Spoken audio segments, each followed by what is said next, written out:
All right, everybody. You should be able to see my screen here. Ladies, can you confirm? Yes. Yeah, we got And you. by ladies, I mean all you ladies and Jeff.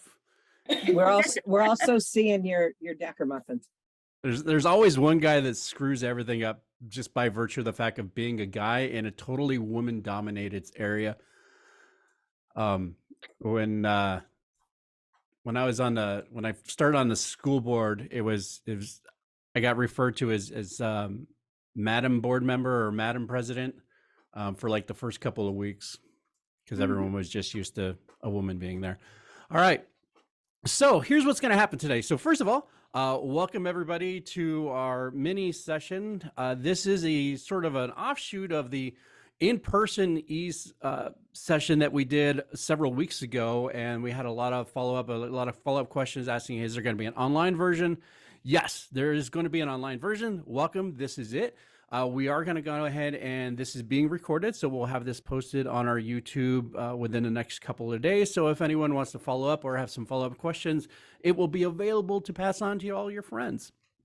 So there are some documents. If you are watching this live, the link to the documents is on our Dropbox in the chat menu. If you're watching this recorded, the Dropbox links will be in the comment section or in the description below. So what we're going to go ahead and do today is we have some items we're going to cover. First of all, we're going to cover the general ledger rollover, which is primarily, we're just going to go through the button clicks as to what you need to look at, the kind of things you need to be aware of, and what certain features do within the school ERP program so that you don't do something that makes it very difficult for you to start off the fiscal year. We are also going to cover some of the general ledger setup, mainly looking at budget columns, getting your budget started for the fiscal year, what kind of settings you need to double check. And then towards the end, we'll cover some sort of gotchas, things like things you need to look at, especially when it comes to year-end revenue, interest, things like that. That needs to be touched on. So we'll kind of try to cram as much as we can into an hour, and then we'll let you go be on your way because we have another payroll session this afternoon. So maybe I'll see some of you on there. So first of all, we're going to start with the general ledger rollover. As to what is the general ledger rollover? The general ledger is the first part of the rollover process that happens in School ERP Pro.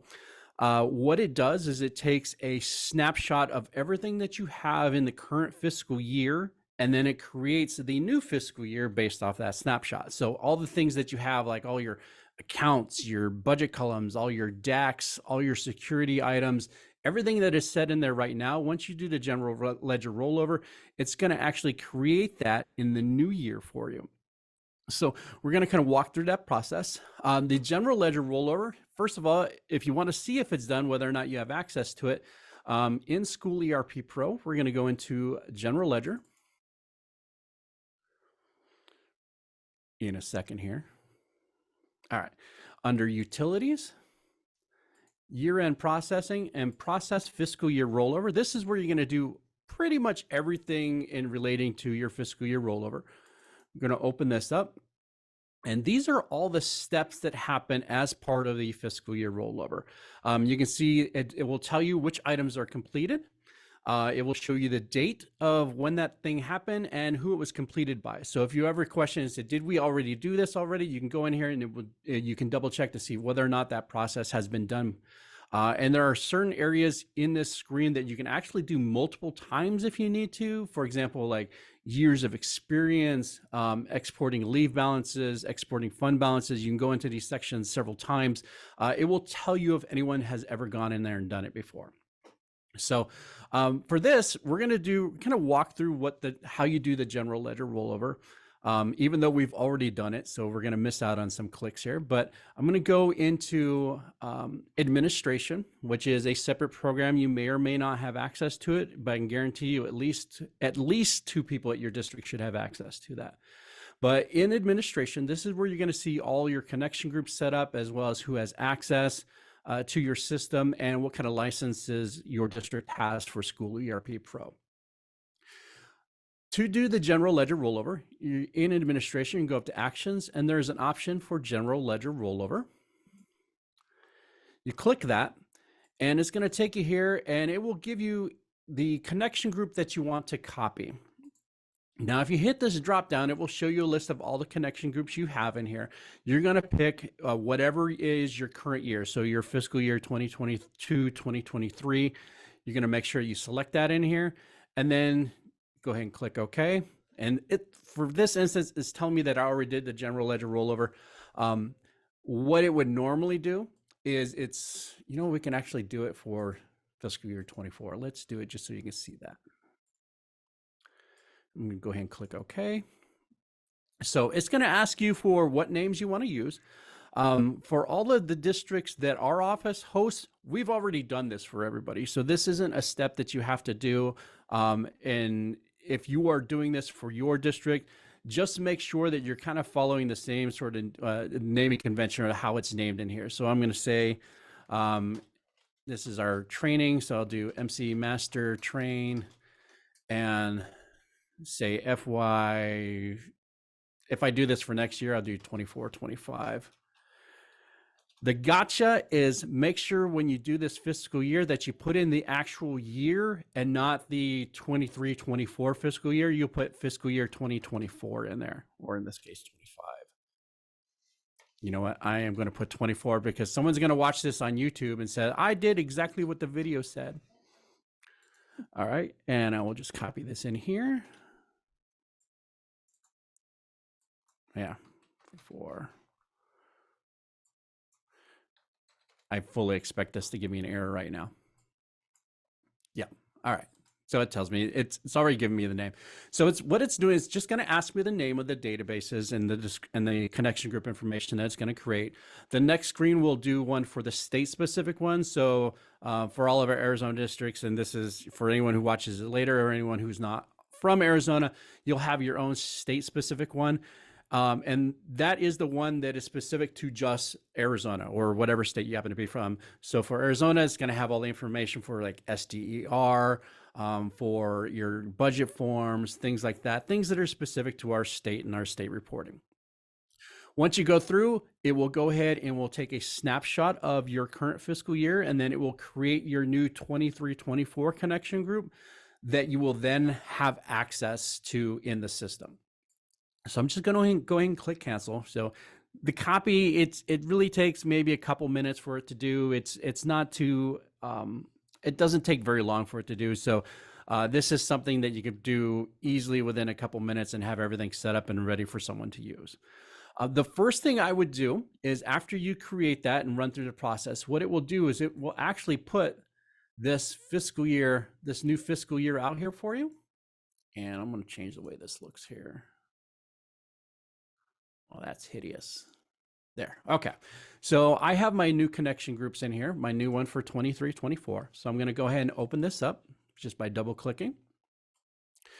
In 23-24, you'll see all the information. This is where you're going to check a couple settings. First of all, you can change the action pane color. It used to be a lot more, it used to mean a lot more before they went to the ribbon, but you can still change a lot of the colors within School ERP Pro. So you can change the action pane color. At least recommend changing it to something different than what you have for the current fiscal year. So you have that visual indicator saying that you are now in a new year. So some years do it like a stoplight, red for prior year, green for current year, yellow for next year. Some years, I've seen some districts go on like a rotation schedule. Kind of the coolest implementation I saw is someone actually at their district ordered different color file folders for every year and then made that action pane color match the file folder. So if their year was red, then all the file folders they ordered for that year were red. It was the most interesting implementation I've ever seen. I don't know if they're still doing it. If you are, congratulations. That is a heck of a lot of maintenance to have, but I just thought it was pretty cool. So I'm just going to go ahead and change it to green.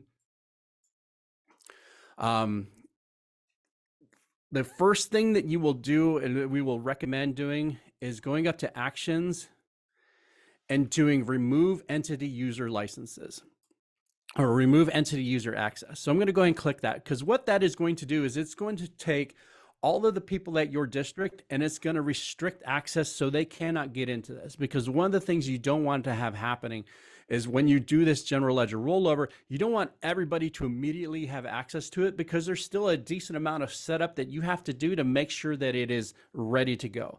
The big ones being like POs and requisitions, because once you've done your general ledger rollover, someone can immediately go in and start doing requisitions and POs. But until you have a chance to set that up, you don't, you want to be able to go in there first and put in your numbering convention for next year until someone goes in there, because what's going to happen is they're going to go in there, they're going to do a rec, and it's going to come up with rec number 1 and rec number 2 and rec number 3, which doesn't sound bad, but it really throws a lot of people off because they're used to those requisition numbers being like requisition 24,000, requisition 24,001, and so on and so forth. So I'm going to remove everybody's access, click OK. Then I'm going to go to actions and I will edit user access.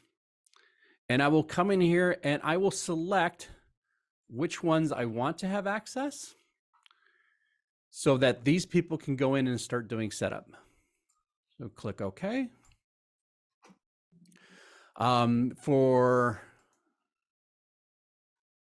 Yep, that's good. The other options down here is for your mobile services. So you will only really have this active for 1 year at a time. Since you are still in fiscal year 23, just wait until fiscal year 24, and then you can turn on these other options. These are the kind of things that you really only have 1 year going at a time. So we'll click OK, and it will save all my stuff. Now going back into our School ERP Pro, kind of walking through the rollover process. Again, the general ledger rollover for districts that we host, that is one of the 3 things that our office does for you. Our office does the general ledger rollover. We also do the payroll rollover. And then at the end of the encumbrance period, we do the export of the fund balances for you. And this is just to make sure, as part of what our office does for those districts that we host in our consortium, just to make sure that when it comes down to it, you're not shooting yourself in the foot, because there are certain things, especially in a payroll rollover, that could have a lot of wide-ranging impact on setting up your new fiscal year. So that's just one of the things that we ask.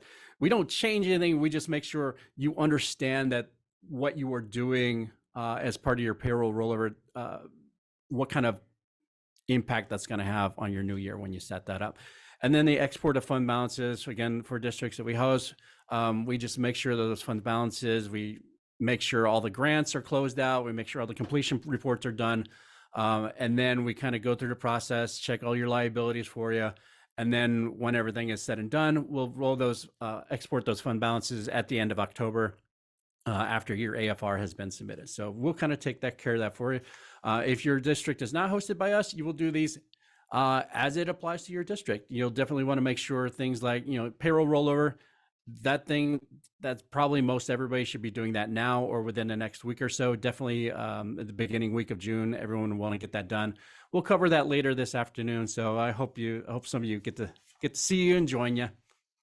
All right.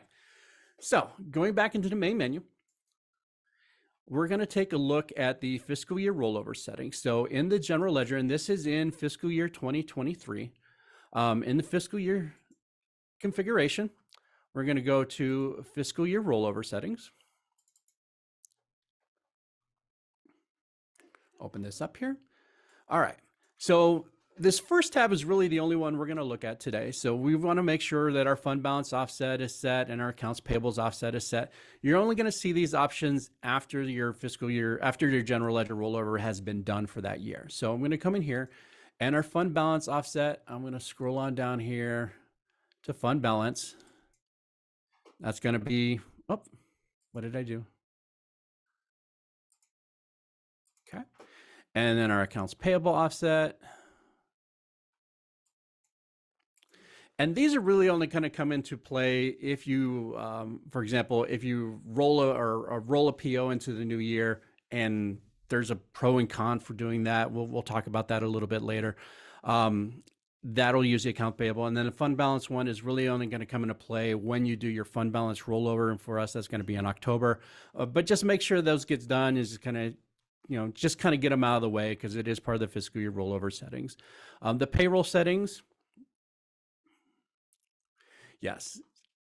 Page 6. And everybody has a different name to what their offset says. So yours may say fund balances, yours may say something different, or accounts payable or payables offset. All of these offsets here are specific to your district, whatever you put them in when they were set up. We'll take a quick look. We'll actually take a peek at them really quick just to make sure that you know where they are in case you need to add any new ones or change anything. We'll definitely take a look at the payroll one this afternoon, but they will always be a little bit different. So I know the screenshot in our little rollover guide says payables, but for this one, it just happens to be account payable. It's not a big deal. It's the account code that you're interested in seeing. So if I look at here, this is going to be my 201 object code on here for payables, and my fund balance is going to be 0300 for my object code and fund balances. All right, click OK on there.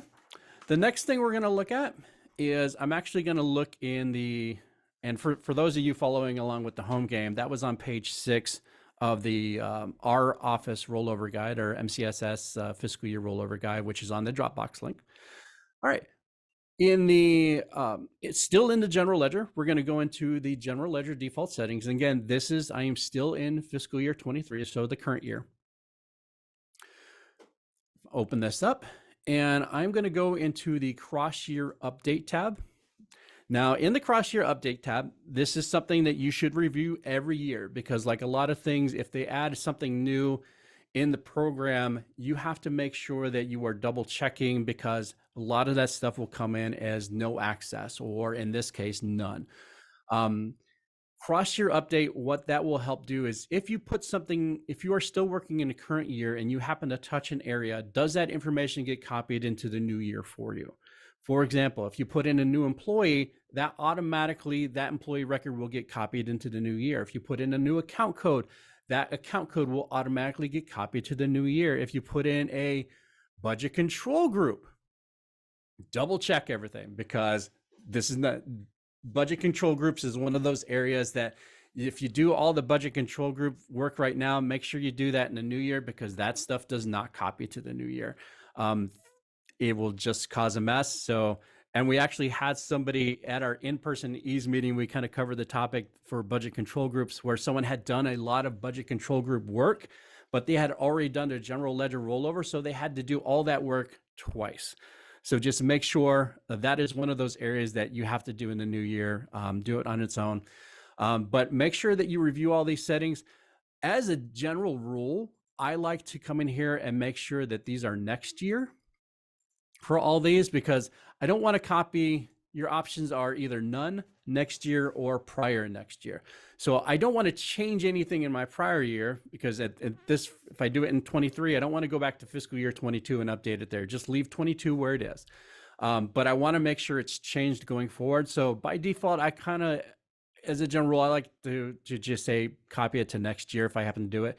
And these are all settings that are for the specific area. So if your district doesn't use like tracking education or tracking documents, or if you don't use PARs or supervisors or things like that, then you don't have to worry about it all.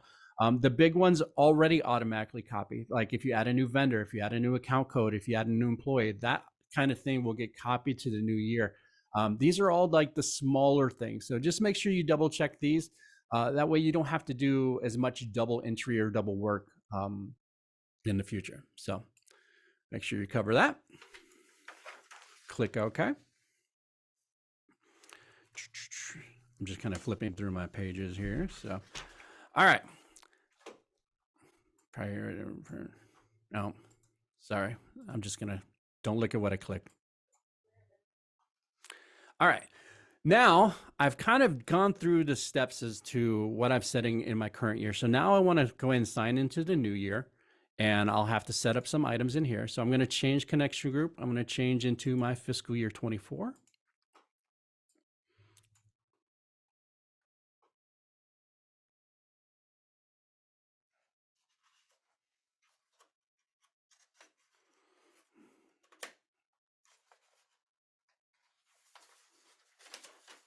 All right. Once I'm in fiscal year 24, I'm going to go into my general ledger. Eventually. Configuration and general ledger default settings. And again, this is in the new year's, fiscal year 24. You can see the green here. This is the green that I picked in that action pane. For those of you that don't use the ribbon, it's that this whole area here gets colored greens. But if you use the ribbon, which is this top, and if you have anyone new that started at your district, probably within the past couple of years, they're all going to be this newer ribbon interface. But in the olden days, like pre-pandemic days, everything over here would have been the action pane color. So all you old timers like, yeah, I remember back before. We didn't even have the option to do action pane, and when they introduced the new colors, everybody just went crazy. All right, general ledger default settings. So this is the best time you can come in here and just review this every year. So we like to refer to this time of year sort of like a musical chairs of school district business stuff, because people will leave districts and they'll move over to another district. Some of you, I can guarantee you, some of you that are on this video right now did not work at the district you are at this time last year. So just come in here and make sure that you update all this information. This is your generic contact information. If your office is moving, like our office is doing apparently next week, this kind of information will change in here. Double check your dates, your fiscal year dates, your end dates, and your transaction begin dates. I actually kind of like to push this end date all the way out to October because, oops, there, wait, no, hold on, I screwed this up. What year? I'm in 20, oh, wow, this is all way a year behind. So I'll go July 23,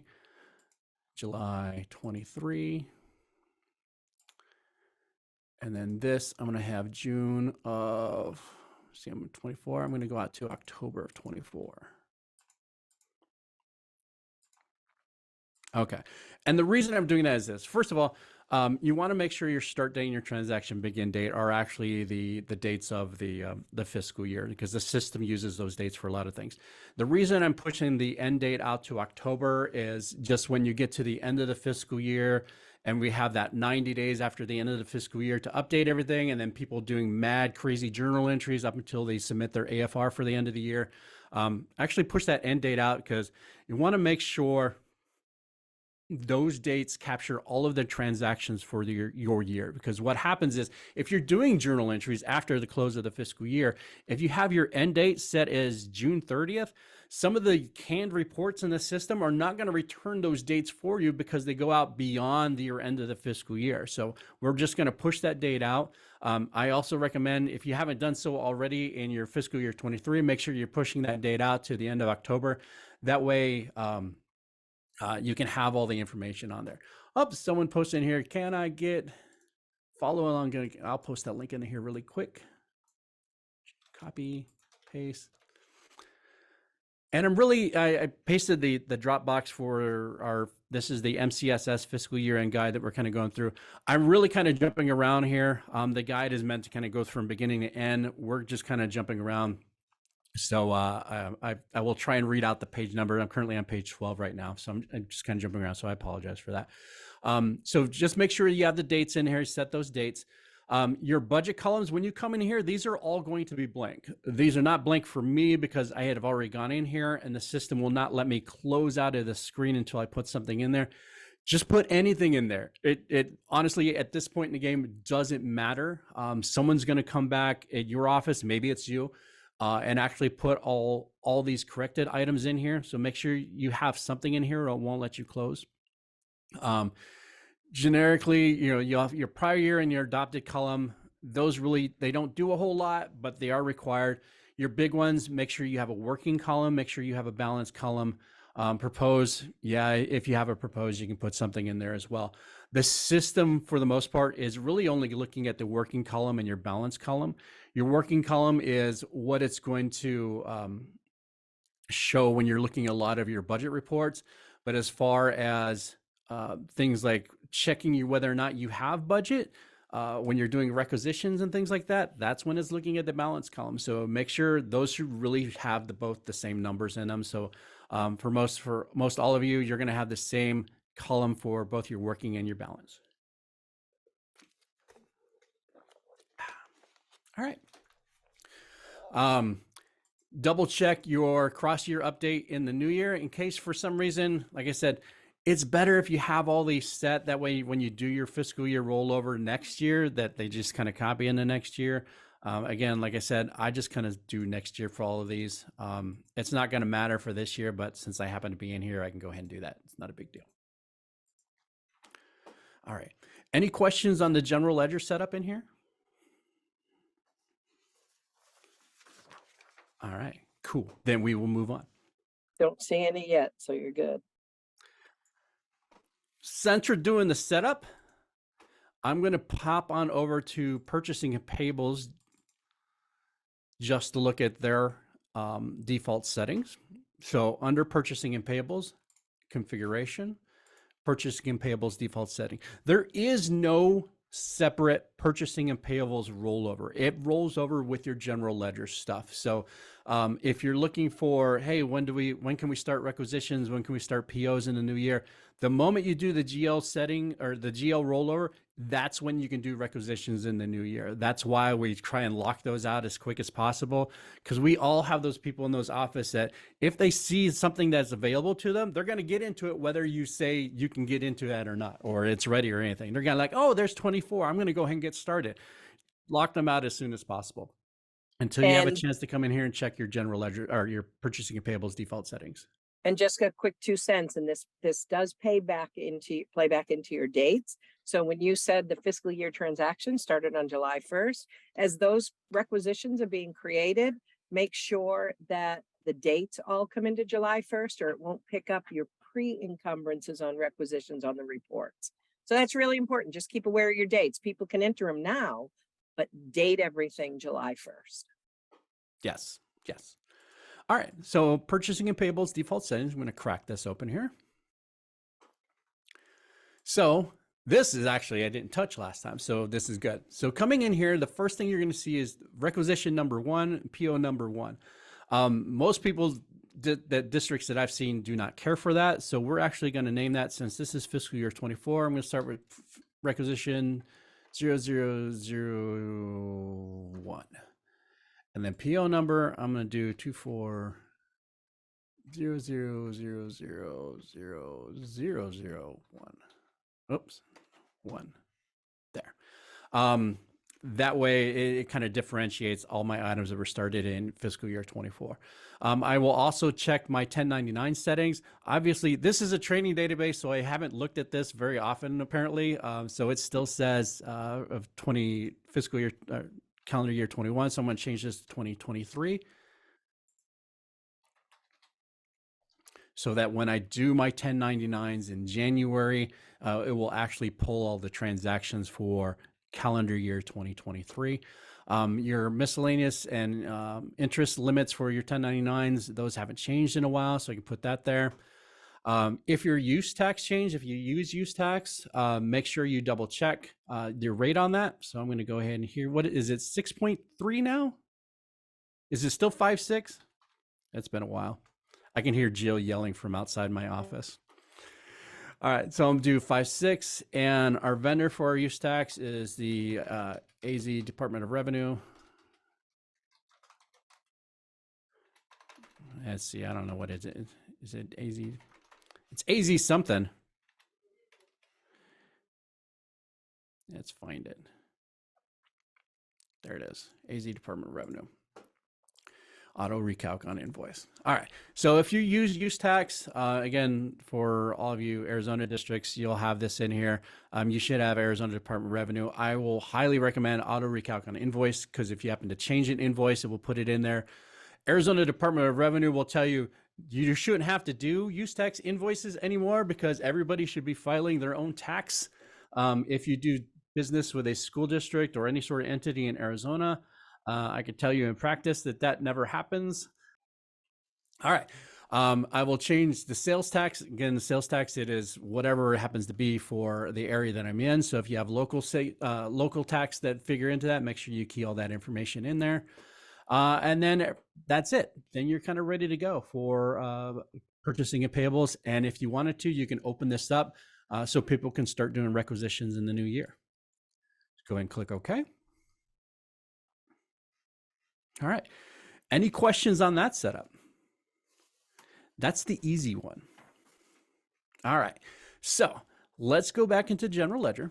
What we're going to go ahead and do is we're going to take a look at our budget columns for the new year, because you can't do requisitions and stuff unless you have some budget numbers in there. So let's go and get started on that. So go back into the general ledger. Under budgeting, next up we'll go into budgeting configuration and to budget column maintenance. I'm going to open this up. This is where you're going to define all your budget columns for the new year. There are two schools of thought on this. One, just take the budget column that you're using now, kind of rename it, copy it, set it up for going forward so you can use that going forward, or just add a new budget column. I am very much on the add a new and fix it as you can, and then clear all the old stuff out that you don't need and move forward. So I'm going to go ahead and add a new budget column. So I'll go ahead and right click, choose add, and my new budget column, and I'll do working, let's do FY24 working budget. Copy that, paste that here. Oops. I'll do show current transactions, because when I'm looking in my budget input screen, I want to be able to see the current transactions and get that. The use journal, we'll stop and talk about the use journal for a second. If your district uses the journal, then you have to use the journal all the time from that point forward. And the difference being here, there's two ways that you can make adjustments to your budget. You can either go into budget input and change the number. So if you had a budget of $1,000 for a particular supply line and you needed to up that to $2,000, you go into budget input, you change $1,000 to $2,000, and then you move out your merry way, and then you have $2,000 of available budget in there. The other option is to do budget journal entries. So if you have a $1,000 budget, you need to change that, then you will go into budget journal entry. You will create a budget journal to track that you are changing that from 1,000 to 2,000, or if you're moving the budget from one area to another, you'll have a budget journal to track all of that stuff every single time. And like Mike said, once it's turned on, it's from that point forward. So you can put your budget in through budget input. And then once you get your budget set and you're ready to open the district, you can actually then turn on journals, and nobody can modify your budget without a journal. So there's ways to put it together. And whether or not you use it or not is really dependent on the type of people that you have at your district. If you have, those people that are good with journal entries and you're comfortable with them doing it, and you want to kind of farm out, in best case scenario, you're handing a budget over to like a school site or an area that says, this is your budget. If you need to move money around, move it around, you can do a budget journal entry to do that. If you don't, and if you have a limited number of people at your district, or you're kind of really locking down as to who has access to budget input, you don't need to use the journal. It is kind of a double-edged sword for districts that do it, that you can do it well. It works out great. For districts that have problems with it, I've seen that is probably the number 2 way I've seen districts wipe out their budget at their school district, is by doing budget journal entry and accidentally putting in something in there that they shouldn't have, and then suddenly their budget is gone. So like I said, it's a double-edged sword. I personally don't care for it, but I personally hate journal entries with the passion of 1,000 suns. So I will never use that feature ever. And I like it. So there you go. There's both sides. and that's why I have an office and Jill has a cubicle. Hey. All right. So moving on. Status, you definitely default for unlocked. The start dates, end dates, doesn't really do anything. Again, you can put it in there. Position budgeting, outside the scope of this thing, that is like an entire 2-hour class all by itself. So position budgeting, I'm going to go ahead and click in none, and I will click OK to save my budget column. And then I will go ahead and I can work with that budget column one of 2 ways. I can either go immediately into budget input. I can start keying in numbers. I can copy my budget numbers from one budget column to another.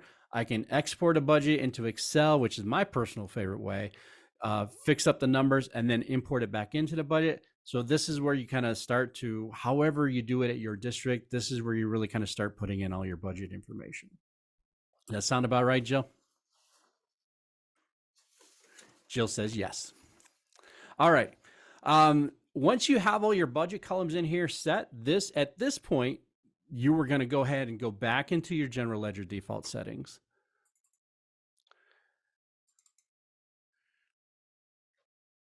Go into my working column here, and I will throw in my new FY24 working budget. And this is, of course, after I know all those numbers are good. Obviously, my budget is empty right now, so there's not a whole lot to it. But go and click OK. And then I can go back into administration. I will open up 2324 in here. Go up to actions, grant all users access. And it says access for all users have been granted. Click OK and OK. And now everybody can get into my fiscal year 24. They can start doing requisitions. They can start doing budgets. They can start doing all the fun stuff as it relates to general ledger and purchasing and payables. Any questions so far on that? No? Good. All right. Jill, do we want to move into some of the other gotchas? Yeah, because at this point, we're not going to hit payroll. We're going to deal with that later. So your general ledger's rolled. Absolutely. Are you going to do that? Yep. Let's go ahead and do that. So give me a second here.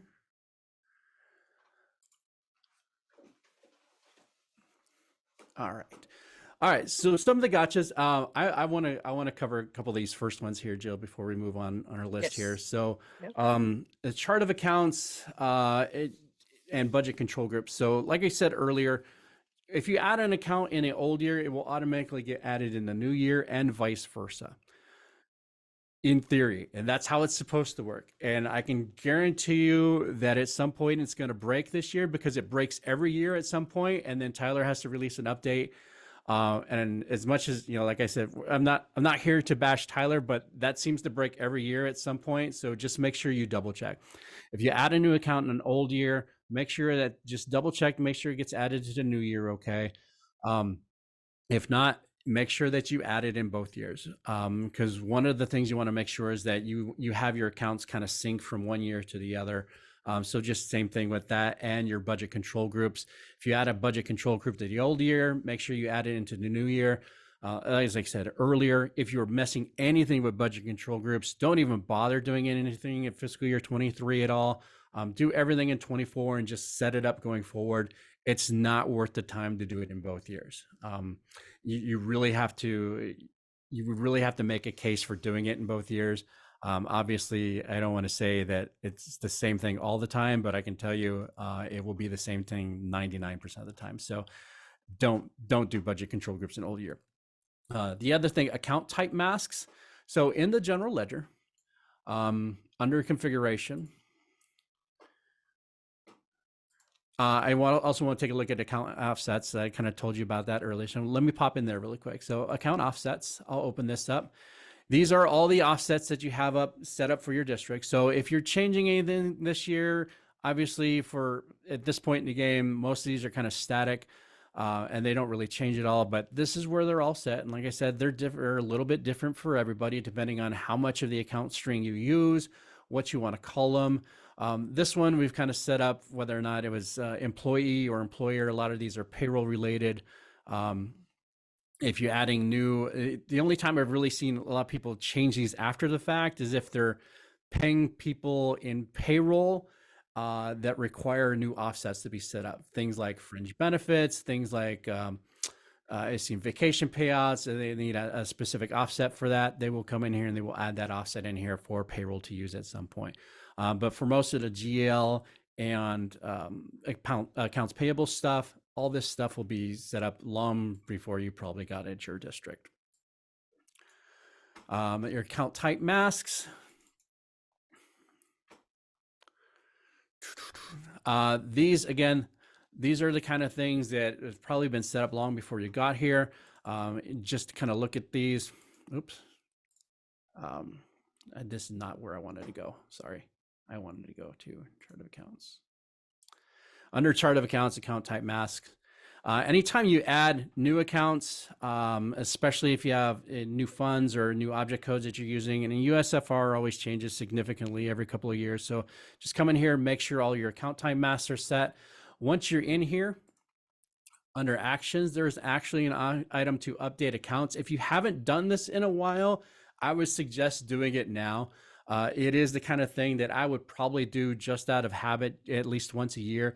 And this just makes sure that the system recognizes an expenditure account as an expenditure, transfers as transfers, revenues as revenues. The system, the School ERP Pro should assign these account type masks anytime you're adding a new account. I like to come in here once a year is usually a good time to do a refresh on these and just come in here and do updated accounts. And it just makes sure that all the accounts that you have in your system match the mask. So everything is correctly flagged as an expenditure. So when you're running those reports, expenditures always come up as expenditures and so on and so forth. Jill, you want to cover some of these other items? Sure. Okay, so, and you can click away, Mike, your banking information. If you update your banking information, it does not cross years. You got to do that in both years. Like if you're adding direct deposit, new information on that, it'll be done in both years. Vendors, same thing. Any updates to vendors, inactivating them or updating tax or socials, that's across, not a dual entry, got to do it in both years. If you need to delete accounts in the new year, go ahead. It will not delete them in the old year. That's also dual entry. So if you need an account deleted in both years, you got to physically go in both years and do it. And it won't let you delete accounts until you've done the payroll rollover. So Correct. if you're going to start your general ledger cleanup and you're going in here, it's like, oh, I'm going to start this new year fresh. Everything's going to be awesome and perfect and just the way God intended. Unless you've done the payroll rollover, it will not let you do that process. But once you've done it, then you can go in here and you can really start cleaning a lot of stuff up. For the fiscal year end piece of it, in the old year, you want to start reviewing your revenue. You want to make sure that you reconcile and review all of your county revenue, the different object codes, pull your reports, matching your 8464, make sure that you recorded it properly in your old year. That's a fiscal year end thing.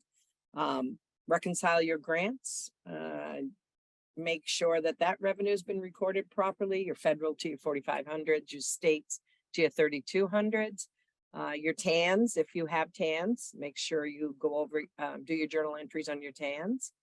Look at your interest, reclassifying and reviewing your interest. If your interest is in your grants specifically, you need to make sure you're doing your journal entries and moving that around. This is all part of your fiscal year end cleanup. You also want to look at your liabilities, your object codes of 02. At the end of the year, your liabilities need to be cleared to 0. So make sure that you've done that. In the new year, go into your email alerts, update and enable those email alerts. You know, you forget about that and you might want to turn some on, you might want to turn some off. That is, Mike, you're going to go there, security, email alerts. Yeah, let me take a look at that. Under security, and if you don't have access to security, you'll just need to find someone that does have access to security. But in security, under workflow configuration, a couple areas to look at. First of all, email settings. You're going to come in here. And the first thing you need, one of the first things you need to do in the new year is someone needs to come in here into actions, and there's an option to create alert job. Unless somebody does that, your email alerts for the new year will not go out. But once you turn it on, they will all go out at the same time. So just be aware. Let people know. Say, hey, I'm going to turn these email alerts. You need to make sure that's when you need to make sure that you only have the ones running in the new year that you want running. Sometimes you don't want things running into both years. For example, if you do like email alerts, like employee certificates or something, you want that running in 1 year or other, and not the other. That way they're not getting 2 alerts for the same thing. So they would come in here, create alert job. And then right underneath that, there is the email alerts and jobs. And this is where you're going to come in here and you will inactivate or activate ones you want to change. For example, I If don't you know. look at the requisitions, go down to the requisitions, Yes, because yes, yes. they're going to start working on requisitions. You want to clearly turn it on, but you might want to mark which fiscal year they're coming from, so that they know which year to go into. So you're going to kind of make some modifications on some of these. Yeah. So I'm going to come in here, and this is purchase order revisions.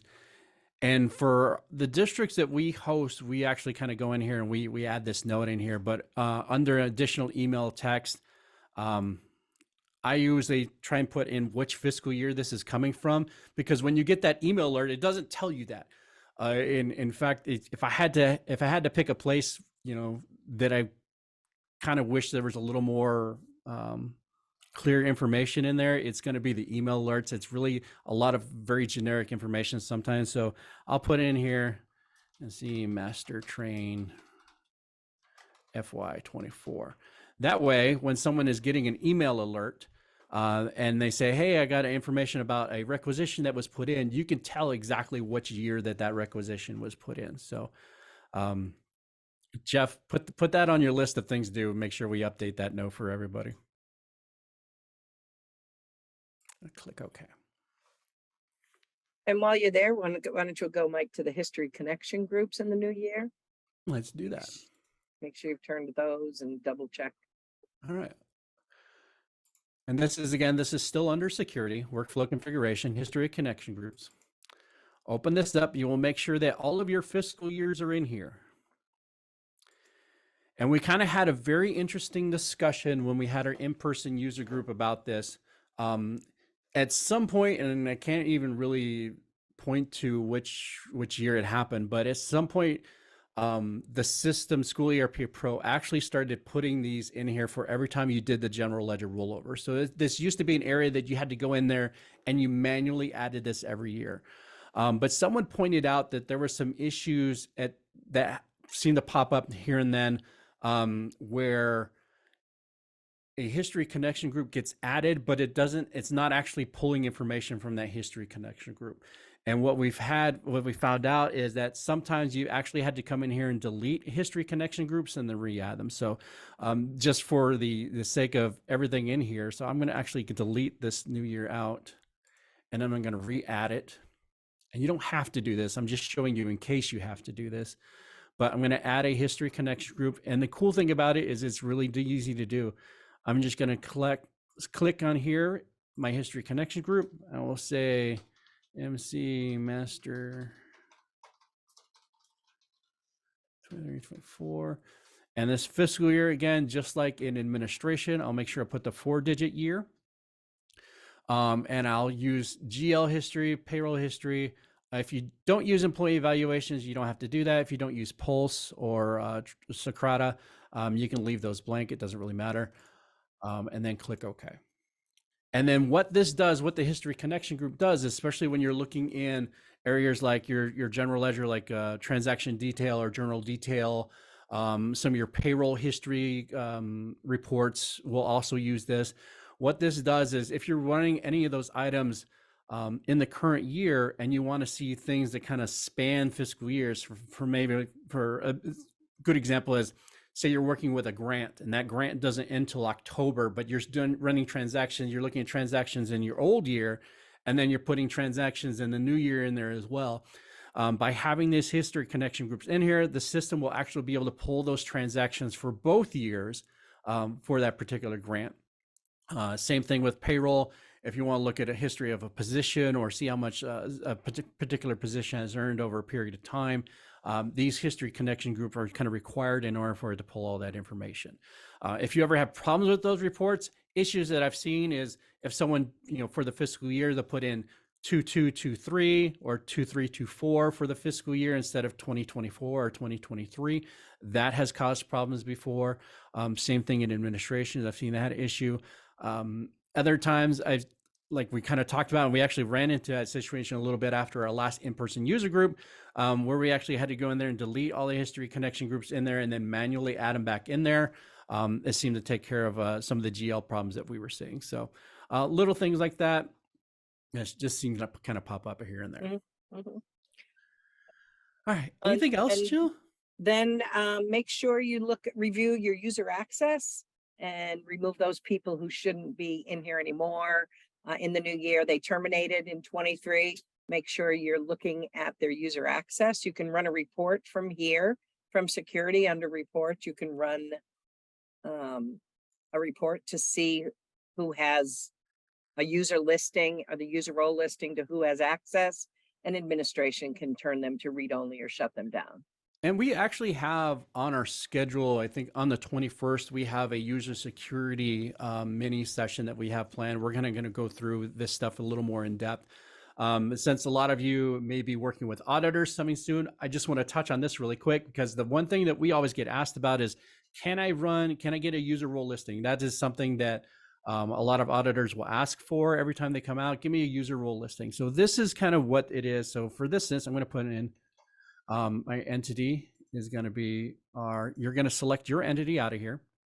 I'll leave the user role blank, and I will do include users, include inactive users, include menu items, and then include role detail.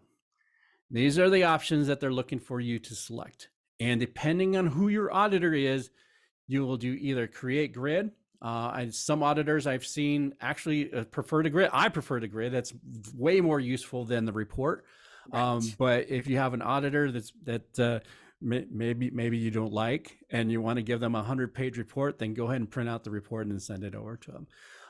But either way, these are the options that you're going to go ahead and select, and go ahead and click OK. It will either generate a grid that you can export out to Excel for them, or it will generate a 100-some-odd page report that you can then save as PDF and email over to them. And then they'll take a look at it for you. Mm-hmm. And it will show all of the users that you have set up in your system, and then what role that person has, and then what access that particular role has. So that's really kind of what they're looking for. All right. That's about it. That's about it. Annette, is there anything that we missed that we want to touch on before we let everybody go? You're kind of our general ledger cleanup aficionado. No, you hit upon everything that needs to be covered, I think. I know that the Auditor General sent out the forms for FY24, so just work away and getting your budget, into Visions in your budget column, and then you'll be ready to move forward. Once Tyler gets that updated, the mapping is updated, and maybe we can do another session on just using the mapping to complete your budget forms. So yeah. If you're an Arizona school district and you are not using this system and that mapping that Tyler provides to you for free, by the way, it is for free, to generate your budget forms, it is something you absolutely need to get on board with. I know there's consultants out there that will do it for you, and if you've done that once, great. It's always good to have an outside person take a look at it. They can take a look at your account structure, your setup, what you're using, and make sure everything's kind of cleaned up in the way it needs to be. But it's really one of those things that everybody here should be able to do on their own at this point. It's so much easier to do than what it was back in the day. I remember Budget Visions, the old Access program we had to use in order to get stuff to work. That was like one of my first training classes when I started here. I had to show people how to use Budget Visions, and we try to toe the company line and say, "This is how awesome this is." And now looking back at it, man, that really sucked. It is so much easier now than what it was back in the day. So take advantage of these little things you can do in the program, and use it to the best of its advantage. And someone posted they would like to set that up. Do we know of anyone that could help me? Absolutely. Annette. Annette can help. We will actually, once those budget forms are out, we'll try and set something up so we can kind of go through the process. We may already have a video out there on doing some of the budget forms, to be honest with you. I'd have to take a look. We'll email a follow-up to everybody once we get the video of this recording done, and make sure kind of everybody can see that. But it's really easy to set up. Absolutely take advantage of it. Are there any other questions out there on some of the general ledger rollover? It's really kind of cut and dry. There's some documents on our Dropbox. I posted the link in the chat a couple times. So take a look at those. Also take a look at the Tyler guide. That is a much more expansive thing, and it really kind of goes into some of the nitty gritty. The guide that our office puts out is really kind of pared down to stuff that is specific for us. And we try and add some Arizona centric stuff in there in case anything there's specific to the districts we're working with. All right. Thank you everybody for taking to view. Can you go to YouTube and look for MS? So I think there is actually a link on our website that takes you to our YouTube channel. Give me a second There here. is. Yes, there is. All right. So let's Yes. take a look at it here really quick. I'm going to open up a browser. So our website is schoolsoup.org. I say that like it's a question. I don't go to our website very Is much. not a question. Yes. All right. Under districts, go under school finance. And I think it's under. It's on here. every page. Scroll down. It'd be Yeah, back, scroll actually, down. it's on every page. Keep going. Right there. Oh, Every one okay. of our pages. So go Yep. to districts, school finance, and view minEASE training videos. And this will take you to our channel. Hey, look, there I am again. Oh, There I am again. Okay. So there's a number of videos on here. This video will be on here a little bit, probably later this week. So we have apparently 25 videos on here. Take a look. Let's see. Compensation statements, quarterly reports, executive time, garnishments, salary schedules. Let's see. Post GL rollover. Okay. So that's a good second one. Yeah, that's a good one. There's also general ledger cleanup. mhm. It was up one. So we've got quite a few. Oh, Go we out have there and one you for the can, we have one for the AFR. I don't think we have the AFR. budget stuff on here. We'll get it up there. yeah, we can get the budget forms up once Yep. they, yep. Annette likes that. So it's also In the midst of it. it's also a good excuse if your district blocks YouTube. It is a good business excuse for them to open it up for you. All right, everybody. Thank you for your time this morning. It was great spending another hour with everybody.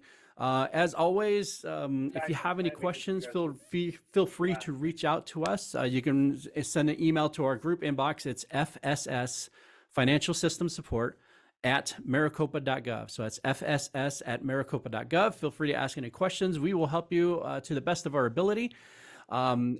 Maybe we'll see you this afternoon for the payroll session. So we look forward to maybe seeing you again. And then again, we have another session on the 21st where we're just going to go through user security and how to kind of clean that up and see who has access to what in your system.